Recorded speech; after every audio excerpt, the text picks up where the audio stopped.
룻기 3장을 시작하면서 우리 1절의 말씀을 보면 시어머니 나오미가 룻에게 새로운 가정을 만들어 주고자 하고 있습니다. 그 목적을 이루기 위해서 나오미는 기업 물을 자가 되는 보아스에게 룻을 보내었습니다. 그러나 보아스는 자신보다 더 가까운 기업 물을 의무를 가진 사람이 있다는 것을 룻에게 알려주고 룻을 집으로 돌려보냈습니다. 그런데 이러한 모든 과정 속에서도 하나님께서 나오미의 가정을 돌보시고 살피시는 모습을 우리들은 오늘 본문을 통해 볼 수가 있습니다. 그리고 그 하나님의 돌보심과 살피심은 동일하게 오늘을 살아가고 있는 우리들의 삶 속에서도 일어나고 있음을 우리는 기억해야 하는 것이죠. 우리의 가정에서 또 직장에서 또 자녀들에게 또 일반적인 삶의 모습들 속에서 하나님의 그 살피시는 은혜의 손길은 지금도 우리에게 동일하게 나타나고 있음을 우리가 늘 신뢰하며 살아가야 할 것입니다. 그래서 오늘은 살피시는 하나님이라는 제목으로 말씀을 생각해 보겠습니다. 첫 번째로 살피시는 하나님의 은혜는 필요를 공급하심으로 나타나고 있습니다. 오늘 15절의 말씀에 보아스가 말하였다. 걸치고 있는 겉옷을 이리 가지고 와서 펴서 꼭 잡으시오. 보아스는 룻이 겉옷을 펴서 잡고 있는 동안 보리를 6번 되어서 그에게 이어주고는 성읍으로 돌아갔다. 룻기서 전체를 통해서 가장 핵심적인 중요한 물건이 있다고 한다면 그것은 바로 곡식일 것입니다. 고향으로 돌아온 나오미 가족은 곡식을 얻기 위해서 룻이 보아스의 타작마당으로 나가게 되었죠. 그래서 보아스를 알게 되었고 그리고 룻은 보아스의 도움으로 한 에바나 되는 곡식을 가지고 집으로 돌아갔던 적이 있습니다. 이 에바를 통해서 나오미는 자신의 가정을 돌보시는 그 하나님의 은혜를 경험하게 되었던 거죠. 그리고 오늘 본문에서도 곡식이 빠지지 않고 등장을 합니다. 룻과 나오미가 만나고 이야기만 하면 그 대화 속에서 꼭 곡식이 등장을 하고 있습니다. 새벽에 룻을 돌려보내면서 빈손으로 돌려보내지 않았죠. 겉옷을 펴서 보리 6번을 떠서 그에게 주어서 돌려보냈습니다. 이 양을 생각해 볼 때 약 20리터 정도 된다고 합니다. 이것은 무슨 의미가 있다라기보다는 룻이 들고 갈 수 있는 그런 정도의 최대치의 양을 그에게 주었던 것이죠. 이처럼 하나님은 보아스를 통해서 이 가정에 끊임없이 일용할 양식을 공급하시고 필요를 채워주심으로 이 가정을 살피시고 돌보시고 계셨던 것입니다. 여러분 조지 뮬러라는 사람을 여러분 잘 알고 있을 것입니다. 유명한 책 제목도 있지 않습니까? 5만 번의 기도 응답을 받은 사람이라고 이렇게 유명하잖아요.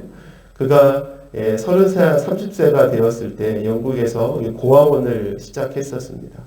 그가 고아원을 시작할 때 준비한 것이라고는 선물을 받은 접시 3개, 포크 4개, 그리고 채소를 깎을 수 있는 강판 1개뿐이었다고 합니다. 그러나 조지 뮬러가 62년 동안 그 성경원 고아원을 이렇게 운영하면서 약 750만 달러 이상이 그 고아원과 성경원을 위해서 보내졌다고 하죠.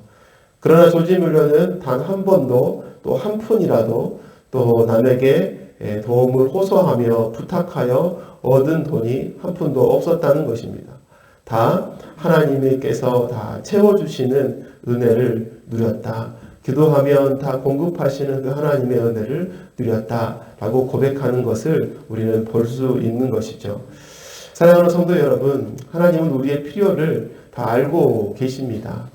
하나님은 우리의 상황도 너무나 다 잘 알고 계시죠. 그리고 가장 중요한 사실은 하나님께서 이러한 우리의 삶을 가만히 보고만 계시는 분이 아니라는 것입니다. 우리의 삶을 돌보시고 또 돌아보시고 도와주시는 하나님이 우리의 하나님이심을 우리는 기억해야 하는 것이죠.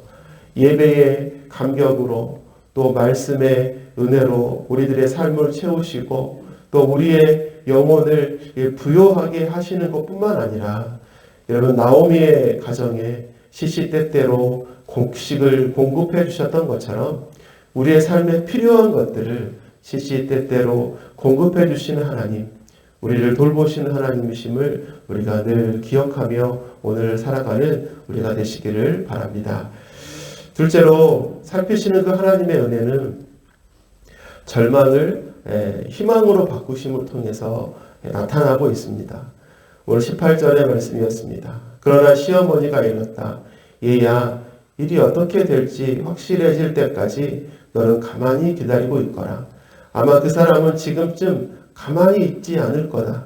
이 일을 마무리 짓는데 오늘을 넘기지는 않을 것이다. 여러분, 나오미에게 희망이 생겼습니다. 절망적이었던 인생에 하나님은 조금씩 간섭하시고 계속해서 희망을 그의 인생에 던져주고 계시죠. 오늘 읽었던 이 18절의 말씀은 슬픔이 아닌, 절망이 아닌 희망으로 가득 차 있습니다. 눈에 보이는 열매가 없었죠. 결과가 없었지만 나오미와 룻은 여전히 자리에 앉아서 기다려야 하는 상황에 있었죠. 그렇지만 이들의 말 속에서 감출 수 없는 기대감이 묻어나고 있지 않습니까? 아마 그 사람은 지금쯤 가만히 있지 않을 거다. 이 일을 마무리 짓는데 오늘을 넘기지 않을 것이다. 이 확신으로 나오미와 룻은 희망을 붙들고 기다리고 있었습니다. 하나님은 나오미의 가정에 계속해서 간섭하시고 개입하셔서 그리고 끊임없이 이처럼 희망을 던져주심으로 그들의 삶을 쓰러지지 않도록 또 이끌어가고 살피시고 계심을 우리는 보아야 하는 것이죠. 이것이 바로 그의 가정에 계속해서 공급해 주시는 하나님의 은혜가 아니겠습니까? 힘들고 어렵고 어려움을 만날 때 여러분 어떻게 이겨내고 견뎌야 합니까? 사람들이 왜 어려움 가운데 견디지 못하고 힘들어합니까?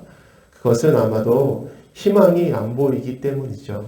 삶에 희망이 보이면, 삶에 희망이 있으면 여러분 끝까지 견뎌낼 수 있을 것입니다. 우리의 인생이 그리고 우리의 신앙생활이 바로 이 절망을 희망으로 바꾸시는 그 하나님의 은혜를 누리며 살아가는 인생임을 우리가 기억해야 합니다. 예수 그리스도로 인해서 우리의 인생이 여러분 달라지게 되었죠. 극심한 절망이 여러분 희망으로 바뀐 인생이 되지 않았습니까? 그렇기에 우리도 언제나 우리의 삶에 완전한 희망이 되시는 우리 예수님을 날마다 바라보는 그런 믿음의 삶을 살아가야 하는 것입니다. 한 성도의 장례식에 간 적이 있습니다. 그런데 그곳에서 손자, 손녀들이 할머니에게 보내는 화환이 있었습니다. 화환이 있었습니다. 거기에는 이렇게 글이 되어 있었죠. 할머니 그동안 기도해 주셔서 감사합니다. 천국에서 만나요. 손자, 손녀 일동.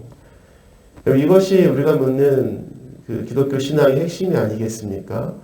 헤어짐은 누구나에게 아픔이고 슬픔이죠.